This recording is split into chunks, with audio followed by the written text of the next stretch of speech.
کالی بلی راستہ کاٹے تو کام خراب ہو جاتے ہیں. یہ لوگوں کے ذہنوں میں بہت ساری مرتبہ ایسا اتفاق بھی ہوتا ہے.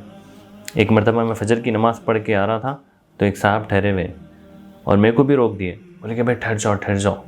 میں نے پوچھا کیا ہوا؟ بولے نہیں ابھی کالی بلی گئی سامنے سے, اس لیے کسی دوسرے کو جانے دو, اس کے بعد ہم جائیں گے. تو بلی اللہ کی مخلوق ہے. اللہ رب العزت نے ہر کلر کے جانور بنائے ہیں. بلیوں میں وائٹ بھی ہوتے ہیں, بلیک بھی ہوتے ہیں. اللہ کی طرف سے کوئی انسان اس کو پینٹ کرا ہوا نہیں ہے. تو اس سے اتنا ڈرنے کی ضرورت نہیں ہے. وہ بھی اللہ کی ایک مخلوق ہے. کسی چیز میں کوئی نحوست نہیں ہے. مسلم شریف کی حدیث ہے, حدیث نمبر 5757. آپ علیہ الصلوۃ والسلام نے کہا لا عدوى ولا طیرۃ, کہ کسی چیز میں نحوست نہیں ہے. کسی جانور میں, کسی پہاڑ میں, پتھر میں, کسی مہینے میں یہ نحوست نہیں ہے. تو اتنا ڈرنے کی ضرورت نہیں ہو بلی سے.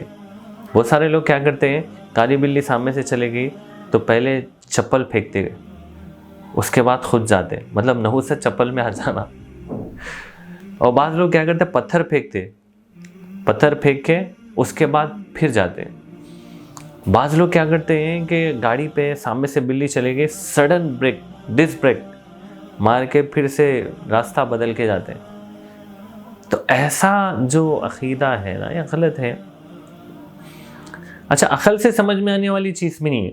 چلو بھائی کہ شیر ہے تو آپ بول سکتے ہیں نہیں بھائی یعنی اس سے نقصان ہوتا, اور سانپ وغیرہ ہے ہو سکتا ہے کاٹ دیں, لیکن بلی سے آپ انہیں کچھ نہیں کر سکتی.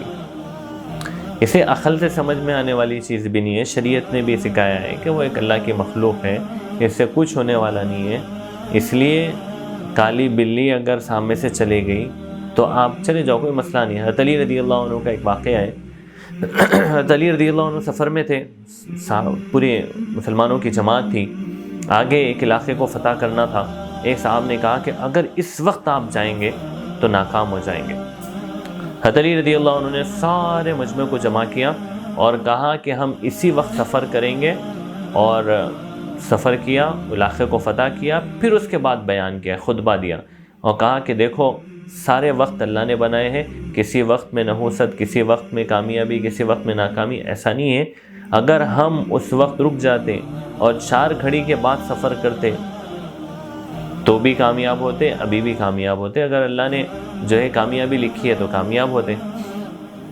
تو یہ جو ہے یعنی ہمارے معاشرے میں, ہمارے ذہنوں میں جو چیز ہے نا, اس کو نکالنے کی ضرورت ہے. چیزوں میں, جانوروں میں, الو میں, کوے میں, بلی میں نحوست نہیں ہے. نحوست کا تعلق ہمارے عمل سے ہے. عمل اچھے ہیں تو وقت اچھا, کامیابی, اور عمل برے ہیں تو پھر نحوست ہمارے زندگی میں آئے گی. اللہ رب العزت اس بات کو سمجھنے کی توفیق عطا فرمائے.